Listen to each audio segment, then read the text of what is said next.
The highest highs and the lowest lows still plague this roster.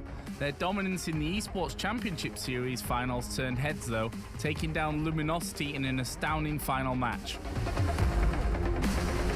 With Shocks and Screams showing signs of their former prowess, this roster boasts the strength to make even the best teams tremble.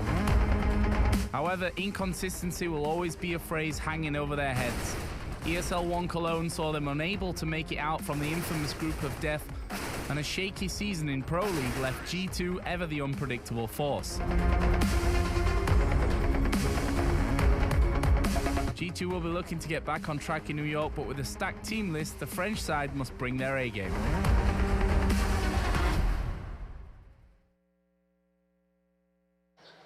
Crunch time for G2 and OpTic. One of them will not have a second opportunity to perform in front of this New York crowd. It is just one map that will determine their fate.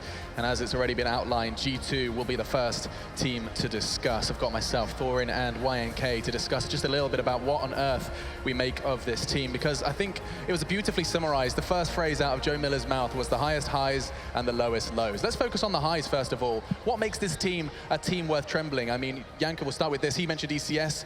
It seems like London is good soil for G2. I mean, London definitely, but I think it's mostly around Shocks and Scream, and primarily Shocks, because he's a player that, when he's playing at his peak, there are very few players in the world that can match that. I mean, we had that crazy game in Kiev when they were playing Envious on Cobble, when it was him against Kenny S pretty much. And, when Kenny S gets a 30-plus, map, you're thinking, okay, that's the map where he carried his team to win. But not that time, not against Shocks, because he was just, doing what he wanted pretty much. And I think it's really hard to deal with G2 when they're playing at such a high individual level. Yeah, and of course, Shocks actually did an interview prior to this tournament, Duncan. He said, yes, we think we're capable of lifting the trophy, but we don't want to think about that now. Do you believe that they're capable? Oh, they certainly are. I mean, the thing about this team is when they actually do hit that peak, there's almost no one can beat them. Actually, funnily enough, they're one of the only teams who seems to have a positive matchup against SK. So they can even go against SK and probably be the only team that's not like, this is impossible to win. So I think they know that's the case. But the reason why they're saying that quote, though, is because they know that there have been times where they have been let down. Like E-League obviously was a disappointment. The major, it goes without saying. So I think the problem with this team is they themselves never know which G2 is turning up on that day. So I don't think that's like a lack of confidence. It's more like they themselves have to figure, like, we just have to see who turns up. Like, if we turn up, yeah, for sure we can win. But they don't want to make it like, yeah, we're definitely going to put pressure on themselves. No doubt agonizing for them coming into a tournament with unpredictability for themselves. There's maybe a lack of structure there. We'll be talking more about that when we do get into the head-to-head, but we have to meet their opponents as well. And it's none other than OpTic Gaming, those coming through the North American region qualifier. There were 2 spots available, one for Europe, one for North American. OpTic snapped up theirs, to the surprise of many, given that Cloud9 were present as well. But it's Naf, Tarek, Stanislaw, Mixwell, and Rush. And I think actually roster discussion is probably where we start with this one, right, Janko? Because it has been a bit of an up and down roller coaster recently. I mean, definitely, they had the most recent change. So initially, Tarek was brought in instead of Stanislav. Daps was still in the team. Then they were for a while playing with Stanislav as a stand-in, like for Daps. But it turns out that was actually a roster change, and Daps stepped down from the roster. So this is now the core of the team, with Stanislav taking over as in-game leader as well. Now, I'd like to talk about Tarek for a moment, Duncan, because I remember, oh so long ago, Tarek was seen as one of the most exciting talents in North America. Sure, yeah. And then you see this shift from moving from CLG, a team that you actually regularly put in your top 10, him leaving, now joining OpTic. What do you feel about this whole exchange? I mean, the problem with Tarek is, in the past, I always actually gave him a little bit of a break. Like, once I found out some of the things behind the scenes of how the management of CLG ran and how they didn't really have a lot of opportunities to get big-name free agents, so you could never really improve the roster, I understand why once they kind of leveled out, they plateaued, people like him lost a bit of confidence, okay? Like, he actually did improve some of his offline play, started to get good against Europeans, but, I mean, a guy he looks very similar to, Shroud, he had a similar sort of career as him. He had the odd LAN that he was good, but in general, he never quite lived up to the billing. So, here's the thing. I gave him a break in CLG. I was like, it's not your fault there. I mean, obviously, they let JDM go. It's understandable why he'd be lacking motivation, but the key storyline of him coming into OpTic is he's the one who got Stanislav back in and had Daps kicked out. He arrived and basically days later was like, get this Daps guy out of here, I want Stanislav back in, and he was the new recruit. So at this point, there's no excuses left. Like, you're calling the shots, you're the star player, like you're getting the star player treatment, you have to play like the star player now. So this is the sort of tournament where you have to show up and show a big performance, because actually, okay, OpTic were never world beaters, but they were getting the odd odd map upset. They were taking NIP to close games. They were taking the odd map off people. So I think for Tarek now, no excuses left. It is very refreshing that now we can say, you know, you've got the likes of Liquid, you've got the likes of OpTic, you've got the likes of Cloud9. North America's starting to show up, and OpTic are no exception to that. Excited to see what they can do versus G2. And what is more important than the maps when it does come down to a best-of-1 elimination match? There's no doubt this is going to be crucial, and who are better than Duncan to guide us through how these maps are going to be going down? Is this one easy to read or not? I think this one's actually fairly obvious. Like, I'm guessing at the end, okay, I'm going to go ahead and say at the end we'll end up on Train. This is a map both teams like to play. G2 inexplicably. Now, G2 starts Mirage, always a ban there. It should be a Dust 2 ban from OpTic now. OpTic's general ban pool, Nuke. Okay, they want Nuke, Dust 2 and Cash out of the pool, okay? So I'd expect those coming next. So there we go, Dust 2 comes next. I'd expect something like probably Cobblestone at this point in time from the G2 guys. It's going to be Cobblestone or Overpass. I think they'll probably leave Overpass till the end. Do you think, though, that they're going to leave Train in after their performances yesterday? I mean, from both teams respectively, because they did lose to Liquid, and also OpTic had a, you know, close-ish game against SK, and they played it 2 times. Here's the thing. Lost to Fnatic 16-3 as well. G2 is a team that don't ban according to weakness of the enemy. What they do is they ban for their own comfort. So even though personally, I'm not a big believer in their Train, I've always thought when their map pool drops out, Dust 2 and Cash will stay, and Train's the one that'll drop down with the Cobblestones of the world. But I know they like the map. They have that logic around their whole team of like, we think we're consistent. Okay, so they're taking out Train because they're probably thinking to themselves, 2 real strong maps historically for OpTic, Cobble, Train. So here's the interesting thing. Does this mean that G2 will use their last ban on Cobblestone and they'll force it to be an Overpass possibility? Because now it has to be Cash or Overpass, basically. So I feel like the guys from OpTic, you have to take Cash out there. You can't afford it to be. And so if it goes to Overpass, I think that's not a bad little pick ban, actually, because then you've got it to a scenario where it's a pocket pick for G2. They've only played it a few times. Guess what? They've won them all, though. There's no way OpTic makes this. I mean, they lost one of them, but there's no way, no chance. It would be suicide, I think, to actually leave Cash in at this point. Again, just like Dust 2 we said yesterday, like Australis winning that's a statement because it's Dust 2. Like G2 do not lose Dust 2. So okay, we've actually gone to Cash amazingly because they've taken Cobble out themselves. Well, I think that here is the storyline of Cash being one of the NA maps, right? Maybe they're a bit more comfortable on it. It's easier to play the T side to an extent, because on Overpass you need to have a lot more structure, a lot more coordination, right? Because you can get ripped apart by those AWPs, by the CT aggression, which is something that G2 is extremely good at. I think that G2 they didn't practice Overpass as much. They had to play it in some situations. Then they started winning, so they were like, oh, we're actually good on this map. Let's pick it up to an extent. But looking at how aggressive they can be as a team, Cash is probably even an even better map for them.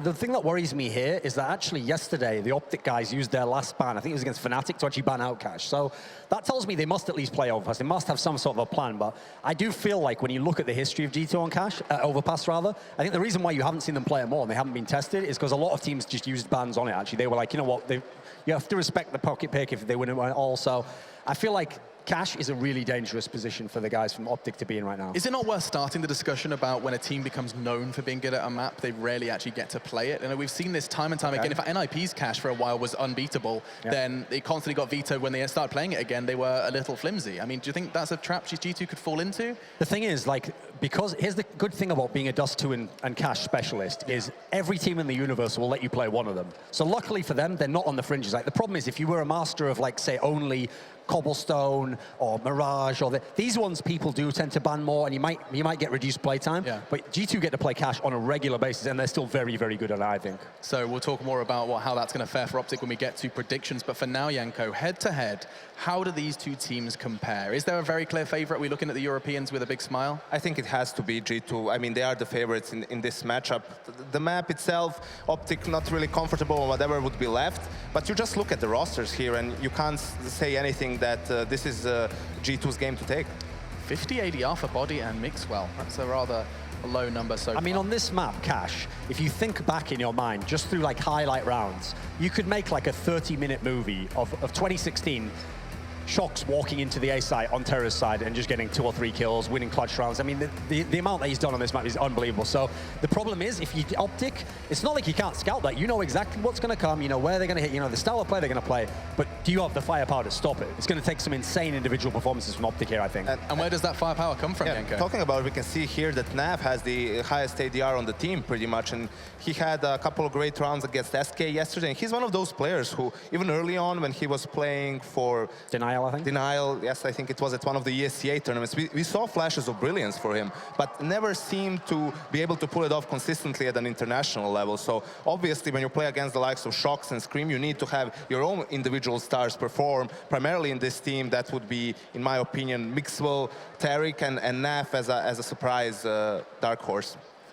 And here's the concern, is that actually so far, he even said it on Twitter himself, Mixwell has been playing really poorly, actually. Like, he's struggled. Funny thing is, at the major, he was like the one kind of high point in the team. Yeah. Like, okay, everyone else didn't really turn up. Okay, Mixwell's there, like, we've got this star player.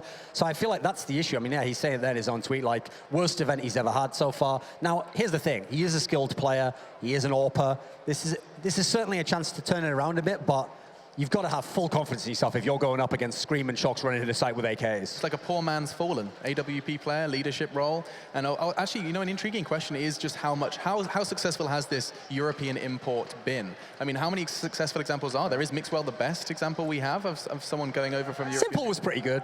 Oh, damn Simple it. was pretty good. Damn it. No, here's the thing. I do think he is one of the more successful ones, but I would put it in the context of no one expected anything when he went over there. I mean, I remember thinking, like, really? You're going to pick up sort of like tier 2, tier 3 European talent? Just think it's just going to work because of the European. But what's interesting is I think it's actually partly because of his mentality. He has a very good work ethic. As you see there, very reflective guy. Doesn't seem to have too much ego. And so he has really integrated himself well within the team. And I think they've embraced that as well. They've sort of like, right, okay, we'll set you up then if you want to do these things. Intriguing to see if it does pay off for them. OpTic have definitely shown what they're capable of. Let's bear in mind, this is the first time we're going to be seeing Cash at this tournament. Every team has avoided it up until now. We saw 8 games of Train, 2 of them coming from OpTic. They definitely stuck to their guns on that one. We haven't seen them on a different map just yet. And now we have the opportunity to just kind of start to dip our toe into the water of how this one will be playing out predictions-wise. Before you hear what we have to say, though, I'll be asking these guys for their predictions and a little bit of justification to do so. First, we're going to jump on to your casters and see what they have to say. They'll be guiding you through the game, but let's get a little taste of what they're thinking between G2 and OpTic.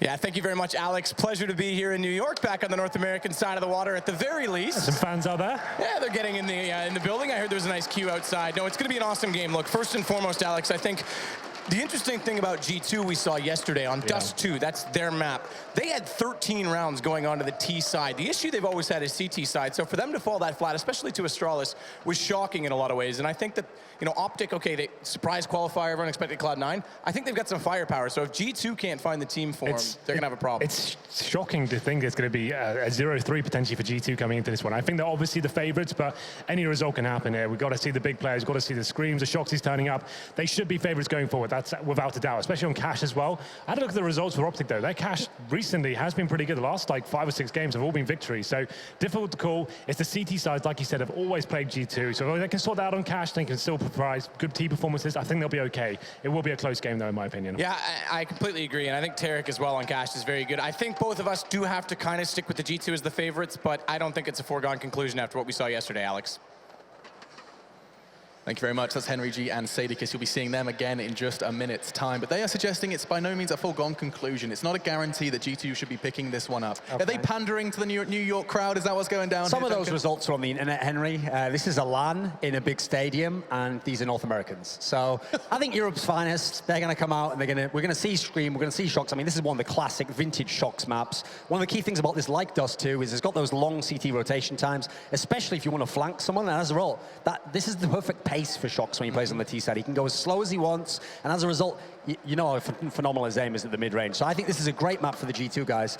I'll certainly be interested to see what OpTic can do, but right now I have to say G2. I think G2's going to win by a little margin. I mean, just your final thoughts. Talking about Shox, G2, Cash, and against an NA team, look no further than the major qualifiers and the deciding game against Cloud9. Shox just took over that game. So seeing how, in my opinion, they're one of the better teams at playing reactive Counter-Strike, Cash is a great map for that, so I have to go with G2 here. The desk is suggesting G2 here for ESL One New York. It's kicking off here in the Barclays Center, and of course this event wouldn't be possible without our sponsors. Before we dive in, just a quick thank you to one of the many. It's Alienware this time we'd like to extend our gratitude towards. Of course, thank you to them. We've got these fancy laptops here looking very beautiful, and it's of course you can see it there, the 15-touch signature edition. So be sure to check out the link underneath me, and of course a big thank you to them for making this event possible alongside all of our other sponsors. But it's time, and I do believe New York is ready. They do get to see OpTic Gaming versus G2. Yes, you are! Damn, okay. It's always going to to be great with the American crowd. They're ready. You're ready at home. Let's jump into it. It's G2 versus OpTic. It's the debut game here in the Barclays Center. Let's begin ESL One New York.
ESL One New York is brought to you in part by Alienware, Microsoft, CyberPower PC, Logitech G, Pay Safeguard, The Score Esports, and NVIDIA.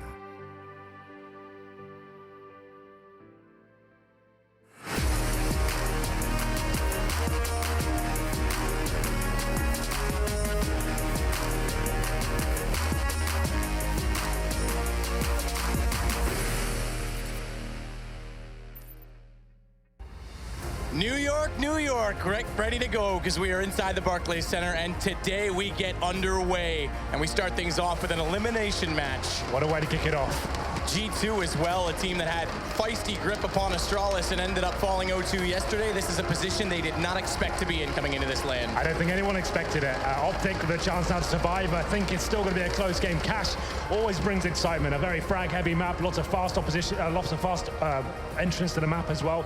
It's going to be very exciting to see who comes out the trap first. Obviously, G2 against Liquid did struggle. It was against 16-7 on a map there. They should be well versed in well, but still, it's going to be one of those games where a lot on the line, and we'll see whether G2 can finally rise to the occasion there. And not only that, OpTic as well. We saw it. Cloud9 on Train, automatic, went absolutely nuts and still couldn't carry his team across on that one.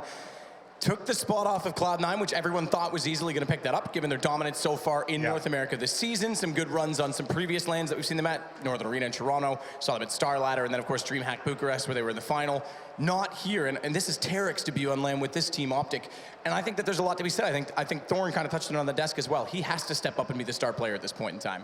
The thing about OpTic overall, though, is if you remember at Pro League, for example, the beginning of this year, the fact they actually can take big teams down, remember in Inferno against Astralis and stuff like that, they certainly have the potential. And with the addition of Tarek, I'm certainly believing in the form G2's in right now. It seems like they're such an up-and-down team. It's very difficult to predict what's going to turn up on the day. I still think G2 will win overall, but OpTic, I think they're going to give us a good game. Mixwell, Tarek, good fraggers available, and we'll see whether they can actually deliver here. And I'm thinking double figures. I think G2 will take it. It just depends on their CT size, but I'm thinking like maybe a 16-12 game. I feel like it could go either way still.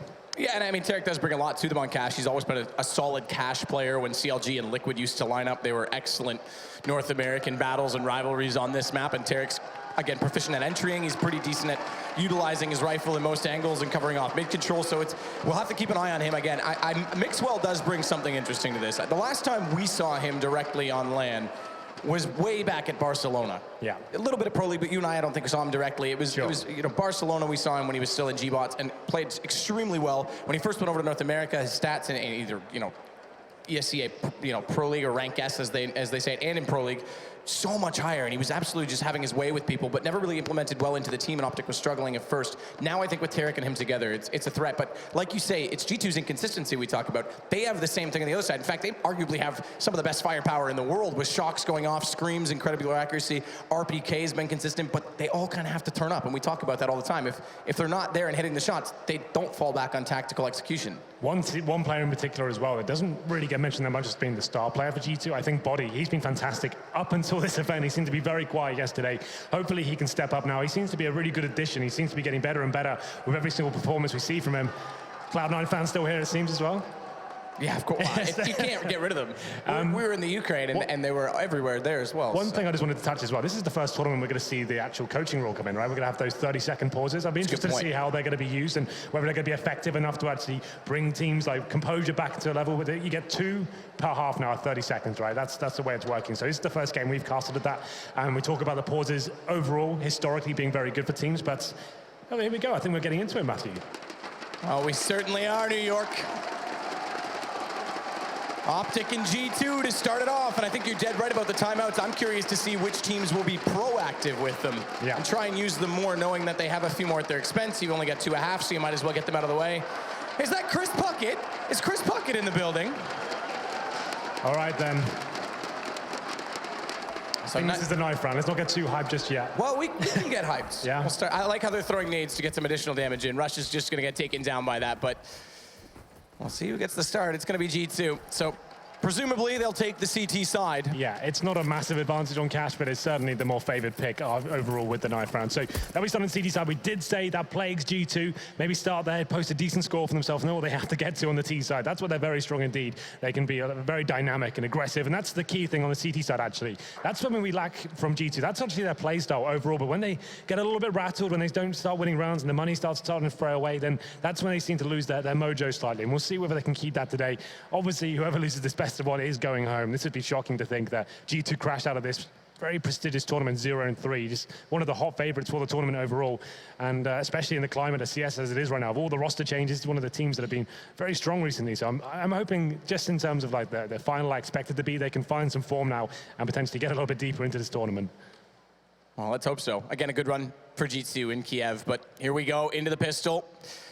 G2 is going to start out on the CT side, and we'll analyze the buy as you often do. You've talked a little bit about different approaches and methodologies to sort of the CT side and T-sided pistol, presumably retakes for CTs and a beep rush coming in potentially for the Ts. There's the hype. Yes, let's go. G2 versus OpTic, and it will be OpTic on the terrorist side here. 4 sets of armor and 1 smoke. That does suggest they'll be going towards the A side, maybe boosting one up towards middle for the rotation backstab coming in there, but it's going to be Stanislaw. He gets boosted over the red box there, so the CTs don't see him crossing. He's got the P250 as well. A little bit more range than the Glock, and RPK, what a great position position that is. He's made his way to Sunroom already, so any sort of aggression or rush, he's locked it down. It means his teammates can fall back from B. You can see it on the minimap right now. They're actually going back towards A. 4 players waiting for OpTic. And we just talked about that. Most teams playing the retake on the A site with no kits. They want to be directly inside of it so they don't have to go for the last second defuse. They rushed with Shock's Body and RPK just to get the position on B to do this. Now they can rotate back. They've got all kinds of information. This is so good from G2's setup. And we'll see how tactical they're going to try and be on this terrorist approach, as Tarek does have one smoke grenade to work with. A flash as well, a decoy for Stan on the armor. We'll see if that has any benefit at all, if he can fake it to be a flash, maybe get something from it. But more importantly, we got to kind of see what Tarek's going to be up to. And they are slowly leading back over toward mid and B. It's going to be out mid at least. Stan getting over toward the vents as well. This will pull a slight rotation just because G2's getting a little bit antsy. And Shox looks like he wants to come back down highway. He's not. They're going to go through vents. That's going to leave RPK well out in the open. They spot him immediately. He's left on his own. They've got the site bypassing him, but they got to call for the rotation. RPK, good first kill. As he does stay alive, he's going to do a lot of time buying right now for his teammates to rotate them over. Naf puts him down, but this is exactly it. Body's already on the case in heaven. Inevitably, it'll be a bomb plant, given the fact that they did bypass that information that RPK was getting, but already all approaches covered off from the CTs through vents. They're going to try and get Shox in. Flash will push Scream back, so that's the second of the utility that Tarek did have. And Stanislaus watching, trying to bait out Shox, knows that someone has to be coming through this direction. He's got the shot. Smith's found one in the meantime against Tarek, though, and Body. He's going to try and push them back. Good shot on Rush. They're already on this. Remember, it's 10 seconds. And Body, he's done a tremendous job. In fact, at third, Stanislaus is going to go down. And G2 will pick this up. What a retake that was from G2. It looked like a perfect scenario for OpTic. They wait for a while to start there. They ascertain that RPK is towards Toxic at that stage. They take him down. They have the bomb site under control. The full retake has to come in from G2 with no utility as well. They had 5 sets of armor, no kits, and they come in. Like we said, Body needs to step up in this game, and he delivers in the pistol. It's going to be 1-0 here. The full defuse. Takes a lot of balls for that to happen, but it does work out for them. OpTic, they do get the bomb down, though, so they're not going to be force buying in the second here. It's going to be PT-50s across the board. No grenades. The objective is try and get a bomb down. And looking at the CT buy as well, 2 rifles and 3 SMGs, pretty standard, part of the course at the moment. And they'll just be holding back and trying to deny the plant. You can see on the minimap right now, they're playing very passively towards A. They want to keep the range nice and long there, not allow any close range combat to go down. The smoke out inside middle by default. Got the Scream a little bit closer. He's on the MP9, no armor, as you already mentioned, so this can start to tear them apart, but he's going to backpedal just slightly, knowing that he's running out of time to sit there on his own, and while he does so, it's very passive for the rest of the CTs. Yeah, they just want to hold back, just deny the plant. That's the objective here. But OpTic are boosting up towards the middle. They could just try and rush over. The problem is no flashbang. Scream in a defensive position as well. He's put out the PT-50 against unarmored players. We know he has those potential for the one-taps. We'll see whether he can deliver here. As they boost 2 players up, they're just going to try and swarm over at a given time, and that's what it is. They hit the 1-minute mark. That's what they've called for. Going to try and get that first kill, but Scream gets it. He'll fall back at this point, surely. Doesn't want to get overwhelmed. Oh, he's still on the highway. Nice headshot. Okay. He's going to continue to farm off the cash from distance. Has to swap to the pistol, and he'll take down Bomb and Rush. Just 1 player remaining, and Shox is patient. Lets Tarek walk into a trap, and it's going to be 2-0. Very straightforward. 4 out of 5 kills coming in on the SMGs, 1 on a pistol, lots of money made. Look at Scream, 6,800 and we're on round 3. Yeah, fantastic work from him. Like I said, after that first kill, I thought he's just going to fall back and play it safe, but this is the round it gets interesting. OpTic are able to get AK-47s in the 3rd round here. They're not going to have the best buy in terms of utility, but they have enough to work with the firepower. G2 taking a little bit of a risk here, keeping the SMGs. Like you said, Scream had so much money going into this one. This is a bonus round for sure. They have to go a bit more aggressive here and try and find that first pick. Scream is doing exactly that. He's pushed into the squeaky door right now, looking for the first kill. Hiding in the corner, though. He actually just wants to be the little snake in the grass there. It's Tarek. That's the new guns. I haven't even heard that noise yet. There it is. Yeah, let's not talk about it. It's, you know, the AK is a legendary, iconic weapon. It's hard to see it change, but, you know, change is inevitable. Change is the only constant. Nafly, he's being constant right now out towards Squeaky. He takes down both of the pushing opposition. That's going to take G2's information away and give them a 2-man advantage. But again, like you say, it's the bonus round. They can afford, quite literally, to give these guns up. Sure, it's not always ideal to give up a round on the board, but they can reset them immediately after by picking up rifles. Yeah, you can see this falling apart for G2 at this point. This is perfect from OpTic. They knew SMGs were available. Just holding back, waiting for that initial aggression to come in. They found the first 2 frags now. If they have to throw this round away, it'd be a bit of a travesty, I have to say. But Body, he's lined up in the vents, can't find the kill. The Rush takes him down, an RPK just to the MP9. He's going to struggle there. Round over, just Shoxy left with the M4A1S. So he'll just be looking for some exit frags at this point. But that was what was to be expected. G2 do have enough money going to the next round, so they can bounce back from this. But the problem is OpTic keeping 5 players alive. They do take some damage, but a very clean round overall, and they post their first one, 2-1.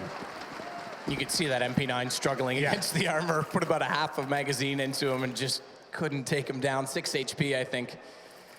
Rush or Stanislaw, I'm not sure which was left with. Either way, now we see the guns come back up and immediately shocks onto the AWP as well. Yeah, dropped by Scream. He obviously farmed the most money on that second round with the MP9, so he drops it over to Shoxy. And that's interesting considering Smiths is on the team as well. Normally the primary AWPer, but we'll see how this works out for them. It will be a mid-heavy setup as well. There was a particular game in Pro League we saw where Smith struggled tremendously on this map with the AWP. It's arguably one of the worst maps we've seen him play in terms of individual statistics. I won't necessarily say performances. We do know he throws a lot of nades and makes some calls for his team, but Shox gets a double to start it off. I was going to say exactly this. Shox loves to get aggressive in the A side. He stays passive that time, and he hits 2 coming through the door. Stan's going to get flashed off slightly. It will put the bomb in a default. They've managed to refrag back down to a 2 versus 2, and they're going to go immediately for information and try and boost up catch off. That smoke's going to disallow it, so they have to wait for that to dissipate. No action from RPK. He's waiting for Smith to try and get into the open, but he's left to that rifle. The AWP down inside of the site. It may not matter for the retake, but what does is the fact that they have no kits. They've got to go quick on this. They did spot the boost. They'll know both are toward quad. RPK is going to try and wrap on that. He's low HP, but Mixwell with an incredible shot. Well, OpTic, sometimes the simple plans are the best. They just go towards A, run out towards A main. No smokes or flashes, dudes just going out to the gap. We saw the double kill coming from Shox. I thought that was it, round over. But they step up and they get the plant down, the 2 versus 2. It looked like that boost wasn't going to work out. A Molotov and a HE grenade thrown at their feet. You think at that point the round's over, but Mixwell finds some amazing form there. Lands 2 headshots to finish it off. And it's going to be 2-2 and a full eco for G2 now. What a way to come back that was after that initial double kill. We thought it was over. So at this point, G2 on the P250s. A couple of Deagles in there as well. Scream's got head armor. An interesting decision against the AKs. We'll see whether he can do anything with this deaded Eagle. He's going to be aggressive towards A main. Fires off the first shot. Can't land anything just yet, but Rush does spot Shoxy towards mid.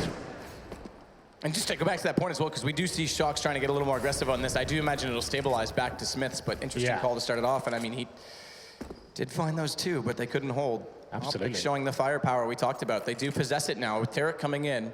That was a very unorthodox approach to catch. I guess they know the CDs are rebuying into the round. They won't have as much utility to hold them off necessarily. I don't think they're anticipating an AWP to be present there. And when the first double kill came in, you thought, okay, well, they've locked it down. But yeah, some fantastic individual performance there for Mixwell to finish things off. They went for that boost, but it wasn't work hard to actually win the round. So this should be an almost guaranteed round for OpTic at this point. You can see Mixwell, he's just scouting towards middle, seeing if he can find any information. They're going to be finding nothing at all. So you'd assume a B split comes into this point. Go through the vents, use B storage as well. That's where the bomb is. There's a little bit of a stack towards the B side. Smiths is going to be waiting there, presumably of RPK, which he is. And the CT's outside to rotate as well as the Molotovs rain in from above. Clear out behind box. Naf will make sure that they cover off Heaven through the smoke. They do spot 1 left side insight. There's a bit of a stack here still, remember, as Rush, he's done assist damage to allow Naf 2 kills, and Tarek's going to find RPK, last one directly in the site itself, and therefore Naf can hold off on the smoke.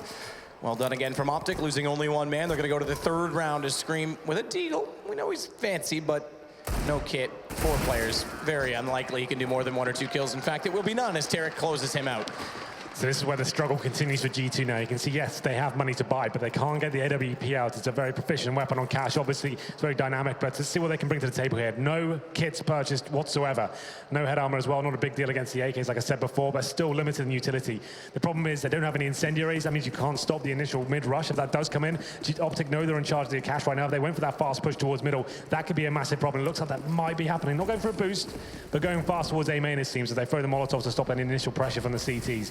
But he has to fall back towards defensive position on the A side, and RPK, he's patrolling middle with Shoxy as well. The initial smokes come in from OpTic there. You can see they actually do the wall of smokes towards middle to take vision away. That means G2 have to react and try and rotate into them, but this could be another simple A take, considering there are 4 players toward that side of the map. Nades to land, smoke to bloom. Buy a little bit more time for the CTs, but with 1:18, 2 smokes remaining. Starts to favor up for OpTic as their execution can come in late and have little to hold them off. Yeah, they still have 4 Molotovs as well. A very important part of the game for the terrorist side. There's lots of positions on the A side, for example. You can Molotov out, force the CTs to face. And they are going to be moving their way towards the A side. They have got 2 smokes remaining, so the full execution can't come in, but you only really need smokes towards highway, one towards quad, presumably, and then you can actually Molotov the other positions, and this is what they decide to do. That's a Molotov towards vent from Salazar that actually forces a CT back towards the B side, so when they're going towards A, it's a great place to force him back to. And the first kill comes in as Tarek to open things up, but it's quickly replied. Mixwell's there, though. The 1-2 punch. These guys are already showing some skill. Shox plays passive, allows Naf to wrap into the site, and he's alone. He's so far removed from the rest of his team, there's no immediate refrag, and therefore they've lost track of him. More utility, Molotov specifically to try and find him again in behind quad, but he's shuffled in over towards forklift, and this could catch them off. If they don't check this immediately on the way through, they've only got a Molotov left. The smokes are gone. They're gonna have to flash almost perfectly. And Stan, he's gone up highway, but he's looking far away. He's looking toward truck. This is almost perfect. Stan's gonna be preoccupied. He does find the kill, but Shox only gets one. That's a lovely trade from Mixwell, because that could have foiled everything. You can see G2 there, up against it. They haven't got much to work with. They're trying to flash into A main, but the problem is they're only getting equal exchanges there. It comes down to the 3-on-3. Shoxy alone on the A side, got nothing to work with there. No flashbangs, nothing. He has to go a little bit more aggressive. He's at the forklift, but we saw Stanislaw. Perfect play from him. Yes, he doesn't discover Shox is there, but he rotates towards CT spawn, finds those 2 kills, and at that point the round's over. His teammates find Shoxy, and it's going to be 4-2 now in favor of OpTic. 4 rounds in a row. So G2 are getting loss bonus, but still don't have enough money to invest into this round. It's going to be pistols across the board. Body goes aggressive towards Squeaky Door, but at this point, OpTic knows it's going to be against an eco. Don't have to commit too much. Hold back, see what kind of aggression's coming in to kick things off. And they're G2. They've got Deagles, they've got 5-7, sure, but still very unlikely they can do anything with this. Shoxy can be boosting his teammate on towards the A side. Look for that first 1D potentially. There it is, Body waiting for a position that can work out, but it's so common. It's a common pre-fire for terrorists to come in and just find that first kill. Yeah, it's a very common spot to check. And as you said too, knowing they're going to be against the eco, it's now fly on to the UMP. Forward to be a little bit more aggressive as they boost up. Mixwell cover off a crossfire with Rush. He'll cover white. Smoke goes to Z. Traditional Molotov, as you mentioned, last round in toward the vents as well. They're doing very well, I have to say, OpTic, of using utility to distill the CTs. They know that the underdogs say they need to treat these anti-ecos like gun rounds. They can't afford to give anything away. Use all the utility you have available. Stay as a unit. Refrag anything that goes against you. And it looks like they're doing a very good job here. Very efficient. Rush just using his Molotovs correctly there. Just eradicating all possible risk here. Checkers is clear. They're going to be going towards the B side here. Sticking together. This should be almost a guaranteed victory for them now as they've done all this hard work. Oh, through the flames, he almost not gets spotted, but Rush does respond. Good aim onto RPK. He didn't quite spot Smiths. It could have cost him his life, but instead it'll be the bomb site to OpTic. Bomb's going to go down default. Rotation's coming around Body on a Deagle. As with Scream, Shox does have armor that might be worth saving. They've got to play the long game to get back into this money-wise G2. Now keep in mind, we did mention at the start of this game, at the start of this broadcast, CT sides have been the issue for G2 as of late. That's no excuse, but we can't rule them out if they can pick up 6-7 rounds. Yeah, so strong in the terrorist off. It's a very good point. But so far, that's going to be 5 rounds against them in a row. Money hasn't been fantastic, that's for sure. They will get the AWPs out in the next round. Definitely could do the double AWP setup. We know Shoxy and Smiths is available there. That's normally the go-to strategy when things start to fall apart. You can actually get yourself back into the game in that manner, but I'm not sure it's required just yet. It's still very early days. Yes, it's 5-2 and you lost 5 in a row, but still, we haven't even broke the halfway point of the first half. As Mixwell finds the last kill there, it will be 5-2. Maximum loss bonus achieved for G2, so that means they get $3,400. And look at the money for Mixwell, actually.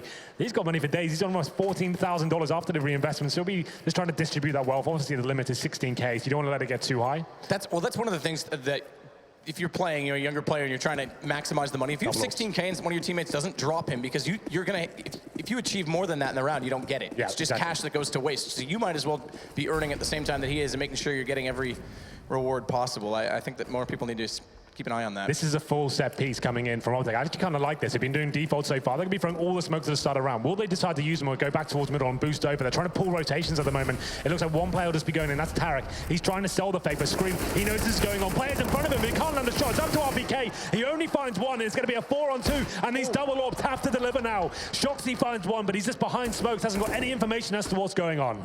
And he's going to get flashed off as well. The rotation cannot comfortably go through the Z connector, and not only that, having left the B site back through the vents, it's completely vacant for OpTic to arrive in.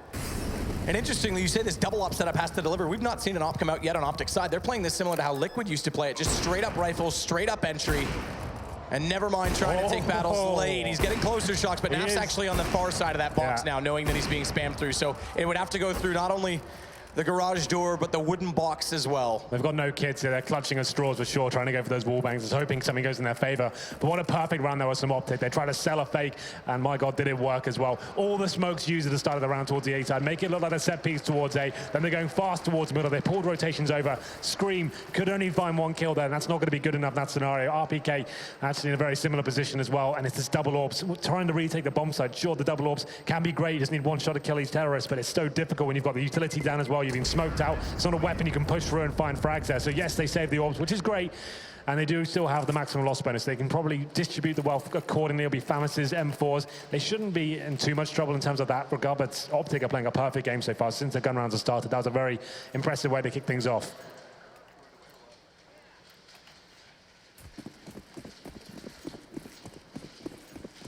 Rotations coming over. toward that B position already from the terrace. I say rotations, but really just the default heading that direction. They have to go aggressive again here, G2. You can see the utility's limited once again. That's a big gap in the smoke for Smiths to play off of at least. There's something in that to play. And they are going to try and flash around. It does catch him, though. Unfortunately, he's got to relocate, and that will get them the cross inside of Toxic position. That's a vulnerable spot. We know that from Stanislav, but he gets the smokes and nades off. Spotted. Doesn't fire into it. Wants to, and he misses. Goes right between two of them. Yeah. Surprisingly, and now he's limited inside a checker. They're trying to find him. The smokes may let him escape, and it's going to bring RPK back in to save him. And now he's got to line up again. Gun barrel spotted. But Tarek slipped by undetected, and he turns around and realizes in frightening fear that all of a sudden an AK staring him down is going to give another entry to OpTic as they go 4 versus 3. And bomb gets planted once more. G2's looking lost. Molotov late. Mixwell gets out of that. Doesn't need to peek on this. They've got crosses set up from the B main position. Shocks M4 to swap over to because he can't find the entry on the AWP. They've got to start going for these, like you say, get aggressive, but now they've got to go, and it's kits on both, but no nades left after that flash, and Stanislav's positioning is absolutely perfect. Not only will they not be able to go for this, they'll not be able to save. Tarek and Stan make it 7-2 for OpTic. They're getting ripped apart here. Yes, a pause is required, G2, I'm afraid. 7 rounds in a row. They've won the pistol, and that's all they've posted so far. So this is the new rule brought in. We have 2 30-second pauses per half available for each team. So you don't get the longest pause here, but a chance to just kind of recalibrate yourselves, work out what the player's going forward.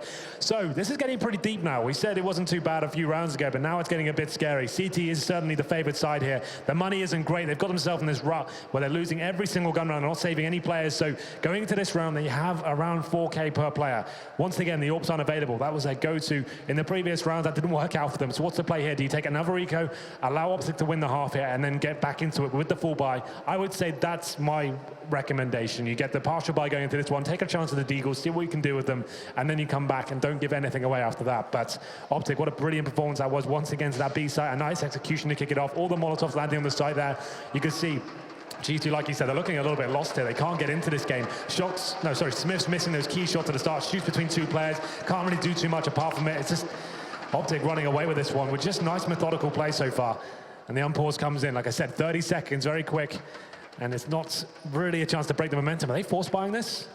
Okay, just a UMP for Body, so it is the partial buy. I think that is certainly the right call. They still get 3,400 going to the next round, so Body's taking a little bit more of an investment. He's got the UMP, his teammates with the 5.7s and Desert Eagles, RPK just with the P250. They have got some body armor though, but Mixwell, he hasn't been smoked out towards middle. That's great information. You can see exactly what's going on towards that area. A massive piece of real estate for the terrorists to take over. Now they know it's completely open. They will capitalize and just wait in this area. And talking about money as well, not only did they, if they get around G2, face potential reset, they're looking at a huge bank account on the OpTic side. So it'll be multiple rounds that they have to be efficient. This is why getting every kill, even when you're losing, is so important, because it's going to be a huge hill for them to climb to get back into this. You're absolutely right. So unless they win like a really clean round, if it comes down to a 1v1 and G2 have to rebuy into the round, they're just going to have another double eco looking down at them. This is looking fantastic for OpTic. So what's the play here from G2? No real aggression coming. I can see Smiths has made it in towards Sunroom. So he's got information at least. They can rotate back towards A, but they don't really have the firepower, regardless of the numbers of the bomb sets, to hold off a full execution here. Mixwell now on the AWP.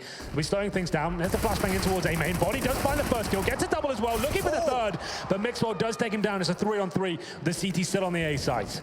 Decent pullback from Mixwell, but the rush is going to find RPK and start to stabilize things for the terrorist. I say that, he's caught off. Shocks with the pistol, goes down to the corner to rush. Bomb will get planted, and it's just Smiths to rotate over. 5-7 now grabbed from an AK as he's rotated toward A main, smartly so, because he knows he needs to grab weapons. That was the shot he needed to land, have a chance in this round. And Molotov could help him out there. He's going to force rush out. Not quite, though, so they know exactly where he is. He still hasn't got a kit. They're aware of this. Just hold it up and wait till he tries to touch the bomb, then you can face him together. It's a nice attempt from Smiths, but that first shot had to land. Now Molotov doesn't help him out at all. And now he's going to have to backpedal and just give it up. Save the AK. We talked about money to get back into it. This AK kind of actually is going to try and rotate around, potentially take them down with this. He's still playing at it, but he doesn't have the armor, remember, so no peeking. Very disciplined, and Rush is going to drop him. 8 now for OpTic and G2 after the timeout. Okay, short, no guns, but no response. Now we'll see what they really talked about and how they want to change basically their default, how aggressive they want to get. Like you say, trying to get that information early. We'll see how this round comes down. It's the double orb setup once again. Didn't do too much from them before. That execution potential from OpTic shut them down, but I think they need to be hunting for those first frags. Shocks will probably take matters into his own hands as he goes into round number 11 here. He's going towards A with the orb. They could flash in or go towards Squeaky Door, but Mixwell, he'll be going for that first pick as well. Nice little boost there towards mid just to get some information. You can see them GTs actually running in towards A main. Body's just gone straight in there. They have to find these first frags. They need to get something going in their favor to kick this round off. Shoxy will be baiting him as well. So this is a nice position with the CDs to be in, at least, as Body He actually falls back from A main. Decides to look more towards Wikido. I guess he's got Shoxy in position now. He's more of a turret style looking into A main, but this could be another execution. You can see all 5 of the terrorists actually heading towards A, but Shoxy gets that first kill. That's what we're looking for. Yeah, this is exactly what we talked about as well in the online match that we saw in Pro League when Shox decided to go toward A main instead, but they come out squeaky. They time it so well. It's a pinch move and it catches off the AWP player, but Body's the one to step up. And finally, they get some counter kills. However, he's roasted. Rush with 1. Rotation comes in correctly from Scream, though.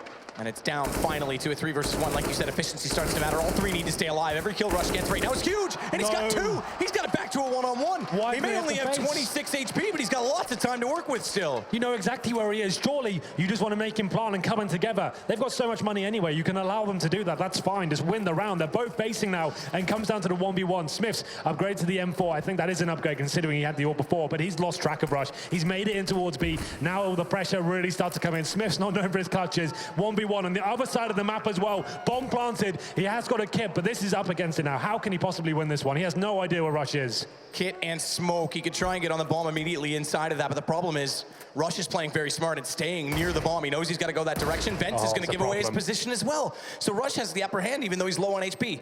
Does still mean he's got to hit the shots though. Knows he's going into the site, playing this so well, so perfect. Rush misses the shot though. Smith still in with a chance, but he holds the headshot. 1 versus 3, and he'll crush G2 once more. A 3 versus 1, and G2 playing that horribly, I have to say. Like I said, it doesn't matter if they plant, allow him to do it, come in together and segregate him. The fact he's allowed to even have these opportunities, sure, Scream does, but what is this guy doing here? Why is RPK giving his frag away? Does not required at all, and they fall down. Smith's in the 1v1, you can't really blame him too much. He had no information as to where Rush was going. It comes down to that situation. He's on the other side of the map, has to make all that noise, and Rush, yes, he plays it very, very well indeed, using the sound cues to advantage, but another force buy from G2. At this point, this game's running away from them. 9 rounds in a row. May I remind you as well, if G2 lose this map, they're out of the tournament 0-3. Yep. Clutching at straws now, we have Famis's 2 M4s and a 5-7. It's looking very bleak indeed for the French side. And the unpredictability of the CS scene would continue. Let's not forget Virtus Pro and Navi's falters just 2 weeks ago in Kiev.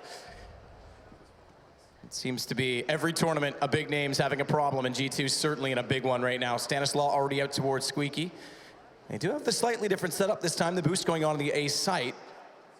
But with the situation in terms of man and HP as it is, it's going to be a huge task just to pull back in the favor. We know not only just getting the entry kills has been a problem, or counter entry kills for G2, but the trades have been very good from OpTic. Absolutely, and they're playing this well once again. They've got that man advantage, not overcommitting. They have mid control. It's going to be very difficult for the CDs to do anything about this. Normally they have to react on a map like Ash. They need to be pushing for information. I think I can't see a player boosted. I think that's going to be Body yet. So he's on the A side. A good position, but very common. Unless you nail that first kill, you're going to be taken down. There was Shox low HP as well. Looks like the bomb's coming back towards A. Body's up against it. Can he actually deliver here? Is Mixwell holding the flank towards B, looking for any sort of rotations here? Maybe selling something towards the B site as Rush. He lets his presence known as the initial smokes are thrown. Body now needs to deliver here, but his teammate falls next to him. Waits patiently, but goes down. Oh dear. Shox is missing shots. Body's missing shots. Your star players don't show up. We said this, G2, they can't fall back on much when they don't have this killing power, and it's Mixwell to take down RPK off-site. Just to point out as well, I hate to focus in on negative things, but Smiths is on 1 kill at 12 rounds right now. Yeah, shocking performance overall from the whole of G2. I have to say, no one's killing anyone. It's just these are the only kills they're really getting. I can't think of many rounds where they've actually had the upper hand, and every time they have, they've thrown it away. A 3 versus 1. That's got them in this position. And Scream, yes, he's getting kills, but he's redundant, I'm afraid. He just needs to stay alive at this point, and they're going to be hunting him down. OpTic have got money for days. It doesn't even matter if they die. They can justify every sacrifice. So there it is. It's going to be another round for OpTic. Still maximum loss bonus, but Rush, he's got $16,000. They're absolutely fine here. Another force buy has to come in from G2. With not many rounds to go, we go into round number 13. It's going to be another full investment from the French side. 2 Famises, 2 M4s, and the pressure really is starting to set in here. 3 Famises overall, no kits. Okay, 1 comes in, but still lacking the incendiaries. This should be another round going in favor of OpTic, but they just see what G2 can bring to the table as Mixwell positioning himself towards B. Desperate times. Yeah, hugely desperate times. I mean, the AWP going aggressive toward A. Shox manages to pick up 1 kill. He gets, when they brought up the op on him in the first time, he gets 2 kills. They lose that lead. They lose the 3 versus 1. They're just not winning the duels in the mid round. And not only that, we haven't seen the confidence to bring out an AWP with a fast play onto B at all. And Mixwell's been able to get control of at least this position inside of Sunroom time and time again, which has benefits, because then if they Molotov out vents, if anyone's in there, he falls down into the clutches, they clear out all the B main area, and if they get mid as well, then you just split on B every time. It's just so easy. And then if 3 smokes towards B at this point, it's actually going to be taking vision away from the CTs. But Smith's jumping up above the smoke there as they get mid control once again. This has been a serious problem for G2. Yes, it's fine to leave it alone, but you normally need the AWP on towards the A side to protect Highway, and maybe a B split coming in once again here. There are CTs defending it though, but Tarek, he's got control of checkers. It's up to this first frag, and you've got to nail that shot, Smith. He doesn't land it, and now he goes down once again. Can't get anything going in this game, and the B side has been completely overrun by OpTic. They're just missing shots here. They've got opportunities to find these frags, but it's not delivering. How do you retake this? You've got no nades, you've got 1 kit, no AWPs, and you're just going to be going in with the FAMASes. Forget retaking the round. How do you retake this game? Yeah. You don't want to call a race before it's finished, but this is abysmal. Bye. Mixwell finds Shocks, all too easy. I have to say as well, we're focusing on G2 because, look, let's face it, they're the favorite here, and they're the ones that are struggling. OpTic's playing this very well as a team. Yeah, like absolutely. you said, using utility, pushing them back in every position. They go into post plants. Post plants have been almost perfect. Every person knows where the other one's looking. Communication has been great. And Nafly here, we saw the AWP on Mixwell watching the flank. Nafly knows, all right, that's covered off. We've already cleared out towards CT. All right, Scream. All right, doesn't mean anything, I'm afraid. Literally does not mean anything. Yeah, exactly. There's no way. Maybe try that early in the rounds, because right now OpTic's, again, they're just all over it. Nafly knows he can go pursuing. He's going to be the only one that survives in this, but it doesn't matter. Their money is so big, they're going to be able to buy into the next 2 rounds easily. The only benefit of that, he saves his weapon. Sure, it looks quite fancy there, but they're not winning rounds, they're not finding those frags at the beginning. It doesn't really matter. There's so much money available for OpTic. 11-2 now. Obviously, G2 have to keep buying into these rounds, but this is just missing shots here. Smith's having an abysmal game, holding towards B there with RPK. Normally quite a deadly duo in those bomb sites, but Smith's there. They had about 3 or 4 seconds to take down Tarek, but just misses all the shots here. So we're going to round number 14. 2 M4s, a UMP, 2 5.7s. It's getting worse and worse here. This could be a complete whitewash. It's 11 rounds in a row now for OpTic. What the hell is going on? G2 supposed to be one of the top names in Counter-Strike right now, getting completely destroyed by OpTic. Yes, definitely the Giant Slayers before get the upset here and there in the previous tournaments, but nothing like this. Here we go then. Shoxy and Scream, the only ones with rifles. No aggression coming in at the start of the round. It's going to be holding back. More focus towards middle this time as well. A little crossfire. But Mixwell, he's trying to find that first pick, just covering every single angle. But it's going to be Smith's. Can he deliver here? Finally step up, gets an opportunity, but misses the first few shots. Surely don't die here. Gets the kill finally. Okay, finally he does actually have some impact on the round. And 2 as well, so starting to make up for it. Yeah, I guess better late than never. 2 M4s to work with and 2-man advantage. OpTic's going to change the approach and head over toward the A site instead.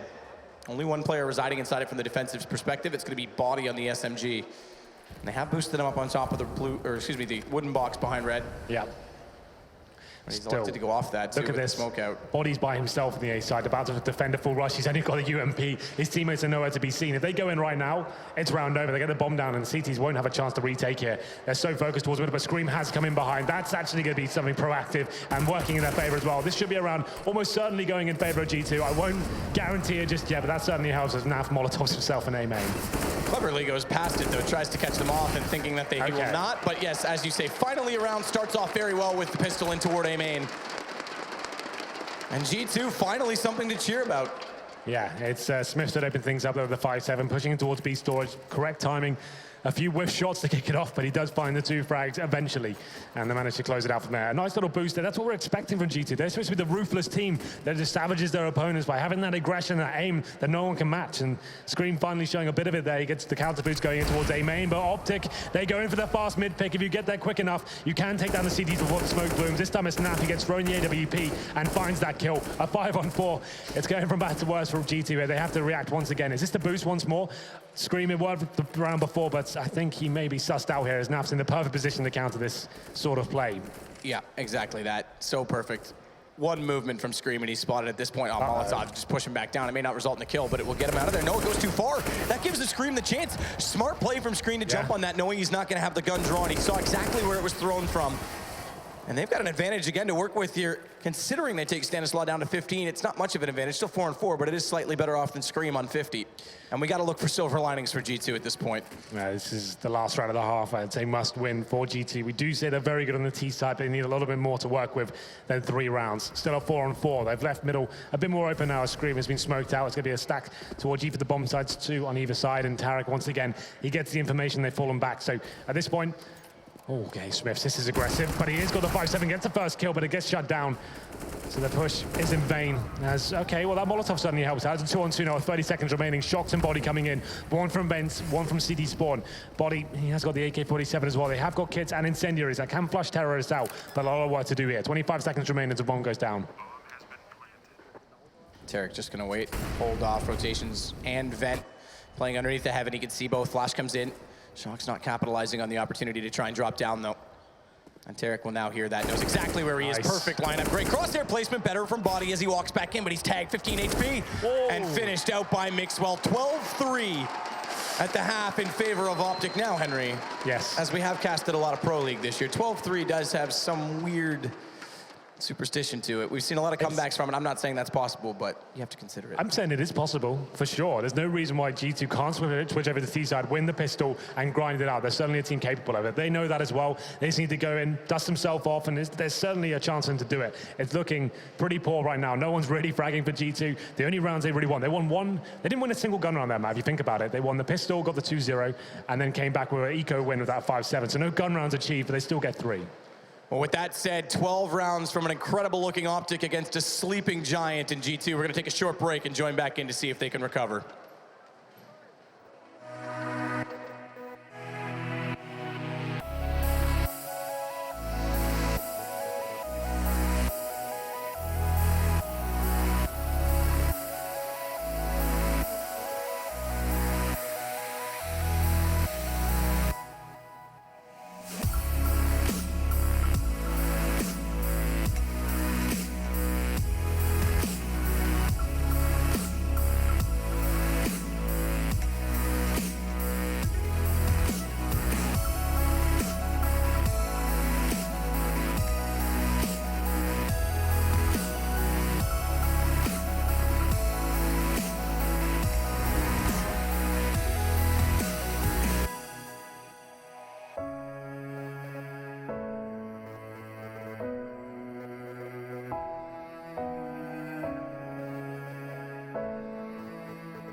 Well, it's an incredibly fast start from OpTic. We said firepower is something they do possess with a Tarek in the lineup now and Mixwell, and those two guys, trades on the way through to the site were incredible. Shox with the op.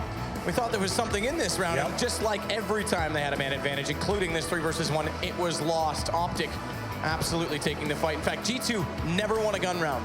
Yeah, the only round they won was an eco win. Yep, pretty shocking when you put it like that. But like I said, Matthew, they are a world-class team. There's no reason why they can't give the same sort of treatment back to OpTic as to what they receive. So this pistol round is everything. I've said it time and time again. If you win this pistol, you can get back into the game. It is required, though. If they lose this, it's pretty much game over. So let's hope they can give us something to work with here, get a bit more hype in the audience, but we'll see what happens as we go into the pistol here. With G2, with 3 sets of armor for now. Scream with a smoke and 2 flashbangs. Body yet to buy. And will he be bringing out the infamous Deagle? That's what we're seeing a lot from these terrorist sides at the moment. He gets body armor, so here we go then. What's the play? It's a very similar buy to what we saw from OpTic. Normally means you either go towards mid and smoke off connector, or you go towards A and smoke off highway and flash yourselves in. It looks like it might be the latter as 4 players make their way towards A main, but aggressive play from Naf. He gets headshot in return, though, goes down to 9 HP. And they'll have to back away from that, try and play this off of Rush as a result. We talked about pistol setup. Retakes on A. No one's done that this game. No kits again, so they have to play forward. And Naf, back through the smoke, that 9 HP. He finds 2. Rush is the one to go down in the end. Finally, Scream will find him as he tries to dance on the edge of the smoke, but it is still the site to G2. Bomb plant coming in, close default. They won't be able to play this off from A main as they would have hoped to do in the most ideal situation. Stanislaus going to work in from the truck. His teammate immediately behind him, and he's arrived in fashion. Down goes Smiths with a one-tap. Screams in this, though. They haven't cleared quad yet. Now they will. He's got the first shot. Swing wide. Mixwell trades, and the pistol round goes to OpTic. G2 now have the hardest task to stay in this tournament. They get the bomb down, so what's the play game, mate? You can take an eco in the next round and allow OpTic to get to 14 rounds, right? Or you can force in the second. With the frags they got, they could drop AKs to their star players and get some Tech 9s around them. Considering the scoreline, I'm not really sure what the lesser of 2 evils is here. I would say go for the AKs on the next round, allow them to get to 14 rounds, and then you can actually try and build it up from there. But that was a must-win pistol. G2 in a horrible position now. They go for the simple A take there, and they do headshot Nap at the start, who's aggressive, but he pushes through the smoke, uses their smoke to his advantage, gets in there, finds 2 kills, and Stanislaus some fantastic shots in the retake here. Okay, this is a force buy into it. They're going all in. So G2 do manage to save around like $700, $800 per player. They've gone with the Tech-9's head armor. They're trying to win this round for sure as they go towards the vent. They're taking a lot of damage here. Tarek should be able to mow them down. He gets them lined up. He gets the first two. There it is. And there's a smoke to protect him as well. Bomb on his side of that smoke. Even more idyllic, and he's going to actually try and play inside of it. He's waiting for them to push through. I think he's trying to find another weapon to switch, get away from the reload, but his teammates are going to come over. It's just Scream remaining. It's a matter of trying to find him inside of all of that chaos. The flames, the fire, the smoke. Rush will do so, and now it's going to be 14 rounds, 2 to go, and OpTic will send the French side home without a win. That's so appalling. I'm still in shock. Okay, they have to buy this one now. That was a risk for sure. That's why I said, let's take that round as an eco, then go with the AKs, and at least have gun round to work with here. That's not going to be the case here. OpTic, they do have the 3 rifles set up, but a couple of AKs coming up for G2. They're all in this point. Shocked to just a deagle, and Scream and RPK to find these first kills. But Tarek, he rips off Scream's head to open things up, and a double as well. This could be an early shower for G2, sorry, as they do lose the first frags. And there's going to be 1 AK remaining. That's in the hands of Body. A Deagle and a Tech-9, but Sanaflor finds the first kill. Flash goes beyond him. First one caught him, but the second one won't. He'll be able to peek back out a little bit sooner onto Body, but it's Mixwell on the flanks, taking down Shock's Body. 1 versus 5, he gets 1, and that is it. Tarek's gonna close it. It's map point for OpTic. Yeah. And this has to be one of the biggest defeats G2's had, especially when you consider they had a 13-5 lead over Astralis yesterday as well. And we said that CT sides have been bad recently online. This has been rather shocking after losing the pistol here as well. It's going to take 12 rounds in a row just to force overtime. I don't think many people are here believing, but let's see what they can do here as we go into round number 19. It's going to be 2 AKs and the Tech-9s once again. Obviously, after force buy, it's match point, and Scream, he'll be going in aggressively towards aim. It's smoked out. That was his hope to try and find that first one tap, but it doesn't actually work out for him whatsoever. So then, OpTic, all power as well. Mixwell will be bringing that to the table, and he's going to be holding towards B. Tarek aggressive towards B storage and playing to win at this point, not just holding back. Scream clears behind Fork. Nade will go back in the site. That's the early Molotov, anticipating, okay, missed smoke, bit of a bigger gift toward OpTic, because the Molotov went in early to try and deny the plant. They thought he came out from Squeaky sooner than that. He hasn't. The nade doesn't do much, but Mixwell's got the AWP onto Scream because there's, again, no smoke out toward the top of Highway now. So vision is everywhere for OpTic as Mixwell can cover all the way toward Quad with ease. It'll also be able to push in his teammate Rush, who's waiting toward the ticket booth. So they'll allow the bomb plant and play the retake OpTic. And there's kits on everyone. Yeah, there's no utility available for the T's anymore, so they have to rely on pure firepower here as the Molotov's raining from the CT's body. Just find a headshot, though. Nade gets back into Smith, so now they go. Now they approach. Crossfire set. Now baits them out. Rush goes in. He'll drop, though, from Forklift. There's 2 players here in the reload. It's going to catch them out. Stanislaw is well and truly out of position. Somehow G2's pulled this back as they pick up the AK and Shocks. And they will at least get 1 more round. We'll see if this is the start to anything, because they still have a long road ahead. A miraculous round from Shocks, but I have to think it might be too little too late at this point. Very, very well played from him. It was a 4-on-2. He manages to land all the headshots. Very proficient in those kind of scenarios when he's up against it, but just hasn't had an opportunity to really show us that flair. We do have a nice sort of force buy coming in from OpTic. It's going to be 3 Famouses and 2 M4s. You'd consider the better rounds they have, they might allow G2 to have an eco, but I guess they don't want the bank to build up too much with the terrorists. They want to try and finish things right here, right now, and that's going to be the case as we enter round number 20. Looks like it may be more A focus once again. As Shoxy, he goes out by himself on the A side, finds the first kill as well. Look at the second, nails it with a headshot. So a chance to build up some rounds here. We said there was a chance they could get back into this, but Mixwell, he's fighting back. Inside a minute's body, he'd only find 1 kill in the combination, of Smiths, and Stanislaw is immediately there from behind bags to take him down as they push up, but they do have under the A site. Shox is extremely low this time. He's going to play off the smoke. They've got a long time to hold to wait for that bomb to rotate. And Shox cannot afford to peek if that nade went Fork. It'd be over for him already as Stanislaw gets up behind the barrels, flashes in, can't push on it, and directly Shox this time peeking correctly, not re-peeking as well. Remember, he's on 5 HP right here. Good push through the smoke, though. Stan's going to catch him. It is Smith's to return it, and it will be the round again, this time to G2, and money's going to be slightly reset here Not fully, not all the way down. They're still at 3,400 on rush, but one save at least for the CTs. Yeah, one save required. They were trying to end things there and then, but you can see Shoxy, he's just taking matters into his own hands at the moment. He wins the previous round by himself with the 4 kills, and this one, he just runs out towards A by himself, trying to surprise the CTs, and it works very well. He gets the first 2 kills, a little bit slow on the bomb coming in, but they do manage to win the round overall. 15-5, now only 10 rounds required. I say only, it's better than 12. We'll see what they can do here as we go into the full eco for OpTic Gaming into Mac 10 and hands of Shoxy, designed for him to be the scout player and is trying to find those first kills and throw himself into the bomb site here as RPK opens things up. It's an aggressive play from the CTs, but the first headshot coming in favor of G2, but one replied from Stanislaw there. I think he was boosted up towards middle, and it's going to be him taken down into a 4-on-3. And the round should be over at this stage. It looked pretty comfortable for GT overall, but we'll see what the next round brings. OpTic certainly will have cash available, and we'll see whether they can close things out nice and early, or whether we'll have a nice little competitive scoreline going forward. Competitive scoreline would be impressive, but you'd have to wonder what took G2 so long to get into the game. As again, the T side starts to get a little bit of life to it. Smith has made his way up to 7 kills, as with RPK. It's 21 for Scream, shockingly, but again, a lot of those were exit kills in the first half, so you can't really count about impact on that. Yeah, when you're only winning 3 rounds and none of them were rifle kills, you have to question what actual impact those had at all in the exit frags. But here we go then, the first, oh, it's not a gun run. Okay, OpTic actually, I like this, I don't mind this at all. They obviously, like, they have a huge bed of rounds here, they're not going to be just wasting all the money. Take a partial buy, allow yourself to get the orb, just have the defuse kits, don't make the same mistakes G2 did, and they just had rifles and FAMASes pretty much throughout that first half. They got themselves in a rut where they had to keep force buying. They couldn't allow themselves to lose any more rounds. OpTic don't want to make the same mistakes here, so take a bit more of a conservative approach here, just to 5-7s, and still have potential to win these rounds for sure. And we'll see what they can do here. G2 don't really want to give anything away here as they smoking towards the A site, couple towards Highway, and they Molotov forklift as well, stacking the Molotovs up, trying to flush these CTs out, but no one waiting for them as Shox does find the first kill though. Bodies wrapped around inside of the site already, dropped by Nafly. That's bomb thrown forward. That's going to buy a little bit of time again for the CTs, and Nafly's taking full advantage. Wrap around Red and take him down, but he's still got a job, Stanislaw, because he's down to a 1 versus 2, as Naf will get countered. Bomb was still dropped in all of this. They've just recovered it. It's only a CZ75, and Shox is going to push this.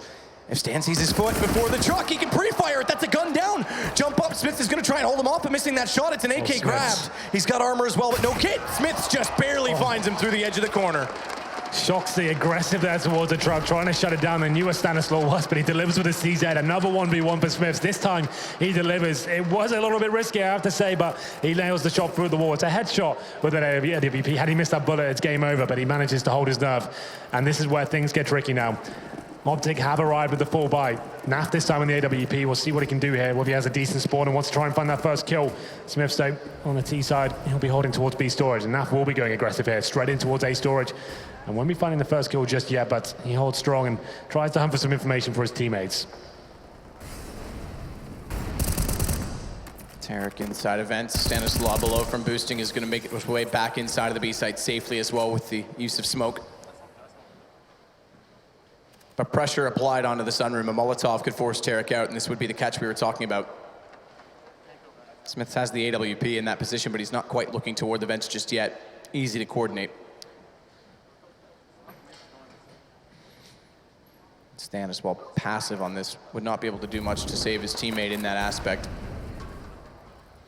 Yeah, at this point, G2 just running the full default. They haven't expended too much utility. Smith with the AWP, hoping he can find something to open the map up here, but it's quite a defensive position from OpTic overall. You can see Tarek, he wasn't defensive. I think if he was mean Molotov out as he drops in, yeah. So the Molotov comes in, that's to flush him out of that position. That suggests that G2 will go towards mid at this point. Maybe go for the B split, they drop those smokes as well. But Tarek, he's been a thorn in their side as he drops an incendiary at the perfect time as well. Aggressive play from Mixwell, does damage and manages to stay alive as well.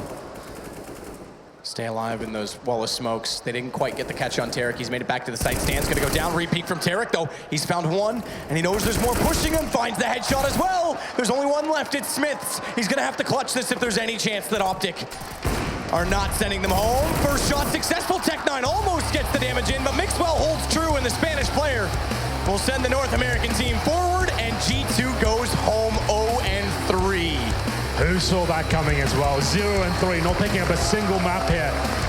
Against OpTic to knock them out as well. Sure, OpTic are a team on the ascendants, but G2 are one of the masters of the game right now. And 0-3 and one of the most lackluster CD sides. We said they would be bad, but that was uninspiring. Nothing going for them whatsoever.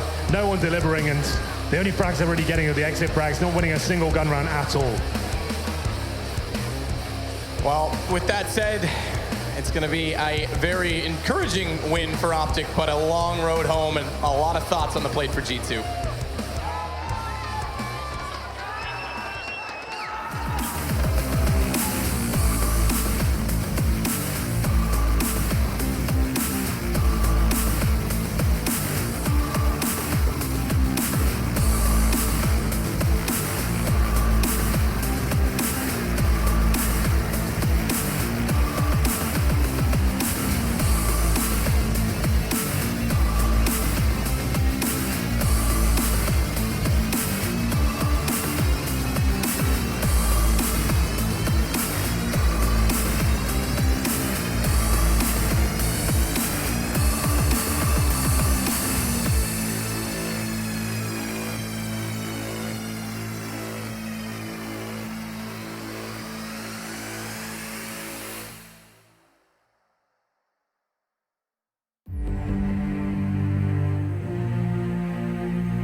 Ladies and gentlemen, welcome back to ESL One New York. We're going to catch up with one of our winners right now. Sir, congratulations, very good victory.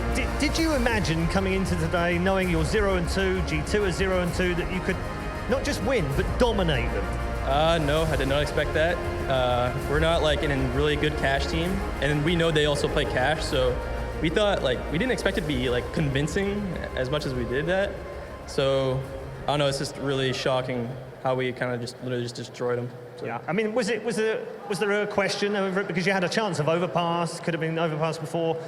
Was it 50-50? Were you okay on both? Yeah, I feel like we just have a little bit more on cash than overpass. We're not really an overpass team, but we have stuff on cash, but honestly, it's not our best map, so yeah. What's it like playing in a big stadium for the first time? I never played in a big stadium like this, so it's really awesome. The crowd's amazing, so yeah. A little bit of pressure on you guys, being North American team, as we're not a wholly American team, but North American team playing in front of the home crowd, or does it help? It obviously helps. We always love when the crowd roars. I love playing in front of a crowd. Like in the past two games, we're just playing in just a closed room, back doors, so I didn't really enjoy that, but playing in front of a crowd is just awesome. In terms of where you are right now, because it's Swiss, you're now 1-2, which is obviously much better than 0-3 you could have been. You're in the tournament, but one mistake and you're done. Again, more pressure? No, we just don't think about that. We don't want to think that we're 1-2 and one loss away from being out of the tournament. So, yeah, we're just playing like we're 0-0 up every time. So, yeah. Good mentality. Talk to me about Tarek. I was going to have a chat with him, but he came over and he went, "I can't say a word." Is that from you shouting? Yeah, I guess Tarek just lost his voice. So he's literally just whispering comms, so I don't know, it's working. Yeah, it's definitely working. Is it much better, though, with Tarek being so quiet? I don't know, it just happened today. He just woke up, he's like, "Guys, I can't do anything." I'm like, well, whatever, let's just try our best. We did your best, well done. Ladies and gentlemen, OpTic Gaming, winners of our opening game of the day. Let's find out what our analysts thought of game number one. There's no doubt New York are going to be happy to see, aside from the North American region, picking that one up. Might not G2 just be guy. New York, actually. I've heard there's scenes of jubilation in France, cheering in the envious house. They're just waiting for those contracts to run out. Like, come on, guys, this is silly. Let's just do something. Okay. Yes, indeed. G2, a team that he set the highest highs and the lowest lows, and this most definitely is the latter. Yanko, G2, out of the tournament. The first team eliminated from ESL One New York, a team that we just said on the desk not 1 hour ago could be lifting the trophy. That's the problem. You know, even in the team intro video that we have, you mentioned lowest lows. It's kind of a similar performance to what we saw from them at the major qualifier playing against Mouse on Dust 2, their best map, and getting absolutely trashed. It's not just the fact that they lost, it's the manner in which they lost. They were completely outplayed by OpTic in this game and having an abysmal first half after winning Pistol. 12-3 the first half. Was the game over at that point, Yanko, or G2 always, you know, a team you can't really write out of that second half comeback? I mean, it's highly unlikely that they make that comeback, not just because of the score in itself, it's because you could tell by the end of that first half, they were kind of on tilt already. They were overextending, challenging. I mean, that rush 1v3, it never had to come to that because, you know, they gave him an opportunity, he got those 2 kills and then left Smiths in a 1v1 with all of the map to play with. So just one final question to you, Yanko, before I do throw to Duncan, is about what did OpTic do right on that T side? A 12-3 T side on Cash. I mean, that's obscene. You could actually see, at least in my opinion, that they kind of copied a couple of things from NIP on this map. They went for their execute towards the A bomb side where they throw all of the smokes, but then boost up and go mid, actually. And actually, they did a great job adjusting in that round because they do get the kills, but Shox is still on the A bomb side with an op, and they just move towards the vents and enter an empty B bomb side. Then we saw a B execute early on with smokes and Molotovs. And RPK is actually really good at holding against that. He saves the smoke to extinguish the Molotov.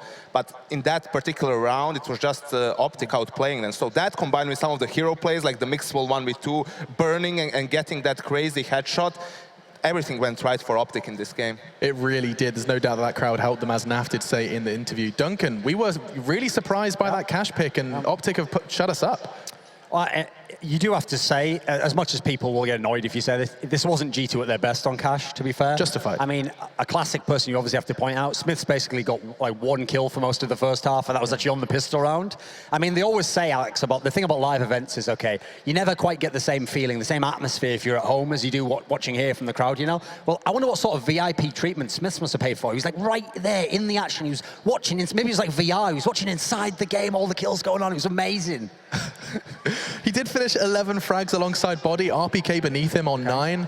Definitely not a fantastic performance from any of the members of G2, and the fact that they now go home, that's when I do want to start that discussion. You made a joke earlier about French rosters and everything. How long do we give this? There's truth in it, I think. You do? I was basically told by some of the players in these teams, like, there would have already been a French shuffle, basically, but contracts are very big now, buyouts are very big, and so they were waiting, and they were waiting to see. And obviously, in terms of G2, you also had no reason to change as well. You had a very, very good team, and you thought, hey, when we can win a major, we can go really think.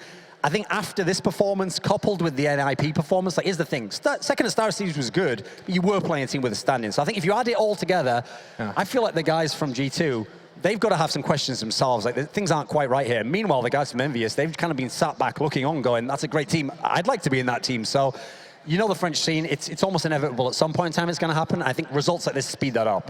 Yanko, just from you closing, inevitable, is that the word you would use as well? I would assume so, basically because of their personalities and their history. Even at times where we didn't think that a change was necessary, they would go for it. Because I feel that they're just very emotional players that after such a bad result, they kind of feel that a change is necessary. And let's add in as one final detail, neither team has a spot for the next major. They're both in qualification again, so I think that actually makes it kind of the perfect time. If you're going to do the move, you do it now, and then you get a run at that major. And of course, the team that did do the moves already was OpTic. We saw this roster, we talked about that shuffle in the pre-show. Tarek, of course, a recent addition. It's going away from CLG, joining OpTic and seeing how well that does thrive. Middle of the pack for him in this game. We're going to take an opportunity now, before we do continue to sing OpTic's praises here on the desk, to actually have Paul standing by with Tarek's brother to get word from how it's going from a family perspective. Yes, that's right, Alex. We are down on the main floor. We do have members of the family from Tarek. Tarek's brother's here, it's Tarek's sister as well. You've supported him, obviously, growing up. I think it'd be fair to say that you were the reason that we have Tarek playing Counter-Strike. Thank you. I would say so, but he's a lot better than me, so that's why he's here today. Yeah, indeed. I also see you've changed colours, because the last time we saw you at MLG, you had CLG colours on. You've defected as well as your brother. A little bit, but now we have all of NA on our side with all of our Call of Duty fans in the crowd, right? So we're really happy. Careful now, careful. Don't incite the crowd right now. It's great to be able to come and support your brother and watch him play, especially as the fact you guys, you were telling me just before we came on, you grew up here in Brooklyn. That's right. We took a 30-minute train ride. It's really exciting for Tarek to play in his hometown. They had a rough first day, but I'm really proud of the Tarek and the OpTic boys. Yeah, they came back today, did really well, played really well in that game. He's also lost his voice. Is he screaming too much at night? Is he having bad dreams, nightmares? What is going on with him? I think he's really excited when he's in the game and he overcomes a little bit, but he'll get back right into it. Are we seeing the next generation of the Tarek household? Is this the next superstar? That's right. This is yeah. Elif? Needs to work on the media front, but I think that's fine. That'll come later on. She's up and coming. She's the next Tarek, definitely. All right, okay, good stuff. We're enjoying ourselves down here, Alex. It's back to you. Awesome, awesome stuff. It was a beatdown in Brooklyn. The French squad had high hopes for NYC, but it was not to be. What's next for OpTic, we will see. Good thing he's from Brooklyn because of that. Don't acknowledge that. Don't acknowledge that. Keep going, Yanko. Yeah. Keep going, Yanko. Ruined, of course, now. No, okay. The point we were trying to make is that we have to now focus on OpTic. Now, they have picked it up. It's just a question of how much longer will we see at this North American presence. Yes, there is Liquid as well, but how long will OpTic be able to make this run last? They are still on the ropes. You have to look at the field, okay? I mean, if you look at the names alone and you don't consider who's in the teams, it looks like, well, obviously you can't do anything. I mean, amazing you beat G2. How can you beat Virtus Pro? But you look at some of the names, okay, Team Liquid still haven't shown us that much. I mean, they're a team that are looking okay, but they're not the Team Liquid of finals of Cologne. Then you got to look, Fnatic. Okay, Fnatic have had some good online games. First land for them. They absolutely, if they get onto the wrong map, I mean, they're playing stuff like Train. That could be a possible win for OpTic. I think third of all, Astralis. I mean, you can put your money on them at some point, letting you down, disappointing you a little bit. So half the field here, and kind of the half that they're going to be playing soon, these are potentially winnable matches. There'll still be upsets, but this isn't as bad, actually, as the G2 game looked, for example, where you're on cash against a team that we know is very, very dangerous. I actually think, in a weird way, some of the other matches could end up being easier even. So I think OpTic can make a run here. The problem is, with the Swiss system, the good thing about it is it's kind of error correcting. It takes care of like single upsets. You have to really show it against the whole field. So I don't think they're going to get out of the group regardless. Okay, fair play to you. We'll see if OpTic can kind of exceed expectations. They already have done in this game alone. G2 sent home. And just final word then from you, Yanko. This is it. Will the North American side, I mean, they've gone up against Liquid likely next, both on 1 and 2. Who's the hotter North American side? That's a tough call. I mean, considering the maps as well, you kind of have to go with OpTic. They've shown great form recently, and they seem to be a team that with every roster change they actually made, they've been improving steadily. Had a couple of upsets before internationally as well, against Astralis at Pro League Final Season 3. So I think it will be a very interesting matchup for sure. It certainly will, and we're not running out of them either. Our next exciting matchup is no exception. Astralis, we'll be talking an awful lot about the Danes. Will they be hot or will they be cold? Katy Perry, of course, cheeky quote in there. But we're going to be seeing her going, it's Astralis versus Fnatic. I am an embarrassment. But something that isn't embarrassing is the application that enables you to keep track of all of this. You've got lovely storyline pieces. You can go ahead and check out I think they outlined the 4 main storylines coming into New York, and that's, of course, available at the Score Esports application. Get it in the palm of your hand. We're taking a break. When we do come back, you get Astralis versus Fnatic, the new look Fnatic going up against the up and down Danes. We'll find out how it plays out after our break.